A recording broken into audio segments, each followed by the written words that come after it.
We meet at a time when the relationship between the branches of government, namely the executive, the parliament, and the judiciary, has improved.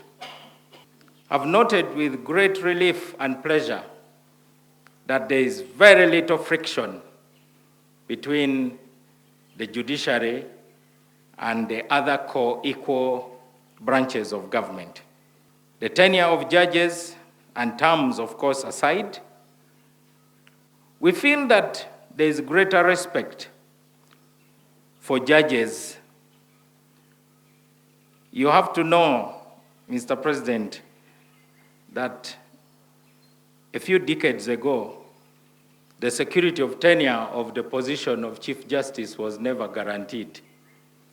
I'll just recap for our own information, because sometimes we tend to forget where we have been.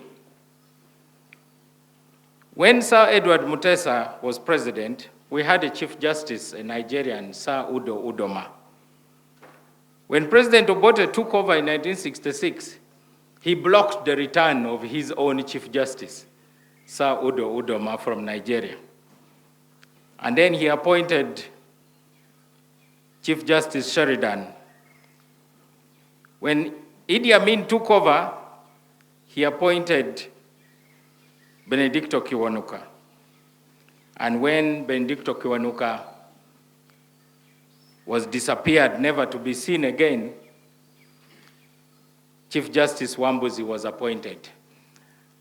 After a short while, Chief Justice Wambuzi was elevated to be president of the East African Court of Appeal, and President Amin now appointed the person he preferred, Chief Justice Sayed. When the UNLF took over power, President Lule brought back Chief Justice Wambuzi. After a year, Chief Justice Wambuzi heard that a new Chief Justice, George Masika, had been appointed. But Chief Justice Wambuzi hadn't been dismissed even. He only learned from the media that there was now a new Chief Justice. When President Tito Okello took over, he appointed Chief Justice Peter Allen. And when Chief Justice Peter Allen's term expired, you, Your Excellency, did not renew it. And you brought back Chief Justice Wambuzi. And from that time, the office has been very stable. All the Chief Justices know that their terms are secure. This is just one angle from which to look at how the relationships have been. Your Excellency, judicial officers are a product of their society and of their time. A judiciary that is not in tune with the society it is designed to serve can never be effective in developing the law and the society in general. Is informing the improved relationships.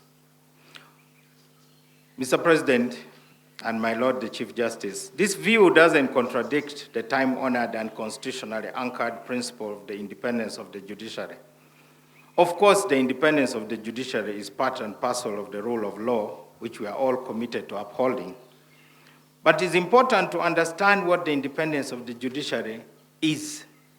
Some people use the independence of the judiciary very loosely and give it connotations beyond the intentions of the framers of our Constitution, who made it clear that judicial power is exercised in the name of the people.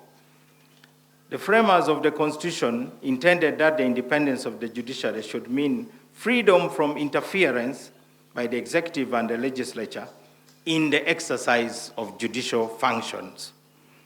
The framers of our Constitution didn't intend that the judiciary is independent in the sense that it stands apart from society. The independence of the judiciary can best be guaranteed if all of us, from the president and the executive, parliament, the judiciary,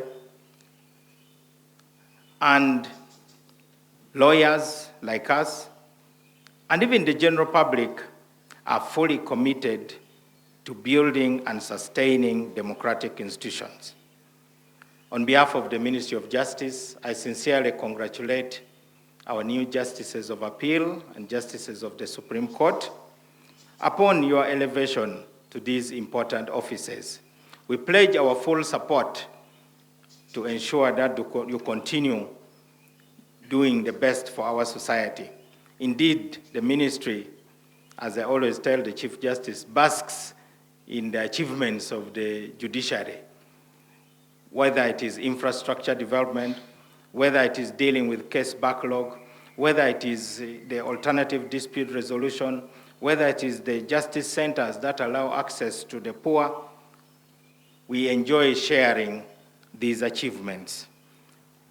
The people who have taken oath and who have been appointed are amply qualified. I know them, and I believe they'll render the service without fear or favor. Mr. President, we meet at a time when the judiciary is receiving unprecedented support from you personally and the executive, and also from the Parliament.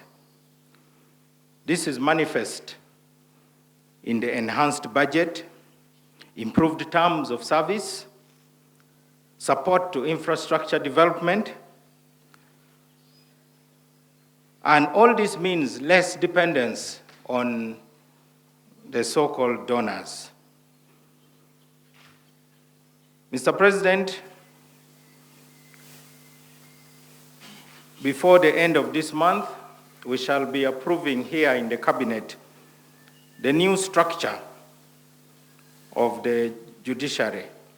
This will ensure that the judges that are appointed have the support necessary to perform. We also expect that you will continue to support the allied institutions, the Office of the Directorate of Public Prosecutions, the state attorneys, and the police who investigate crimes. We need to support all these structures so that we can have the exercise and access to justice that we desire.